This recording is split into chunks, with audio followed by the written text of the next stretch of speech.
'Tis so sweet to trust in Jesus. How fitting that a missionary should write this hymn about faith and trust. As you look closely into the lives of those who have given us many of the great hymns, there is very often a common thread of pain, sorrow, and disappointment. Out of these life experiences, God's children pick up their pens and put words to paper that extol the goodness, grace, and faithfulness of God. That is certainly the case for this treasured hymn. Louisa M.R. Steed was born about 1850 in Dover, England, and became a Christian at age 9. She felt a growing burden to become a missionary during her teenage years. When she was 21 or so, she emigrated to the United States and attended a revival meeting in Urbana, Ohio. There, the Lord deeply impressed her with a ringing and urgent call to the mission field. She made plans to go to China, but her hopes were dashed when her health proved too frail for the climate there.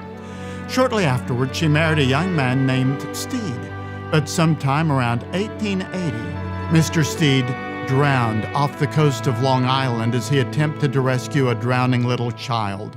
Some records even suggest it was his own 4-year-old daughter Lily that was saved. In any event, the family's beachside picnic ended in tragedy for Louisa. Shortly afterward, Louisa took young Lily and headed to South Africa as a missionary.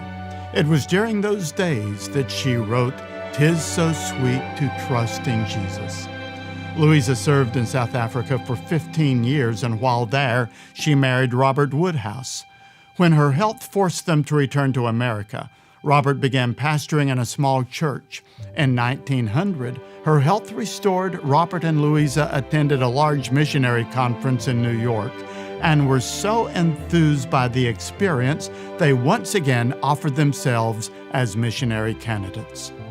They arrived as Methodist missionaries in Rhodesia on April 4th, 1901. In connection with his whole mission, there are glorious possibilities, she wrote. One cannot, in the face of peculiar difficulties, help saying, "Who is sufficient for these things?" But with simple confidence and trust, we may and do say, "Our sufficiency is of God."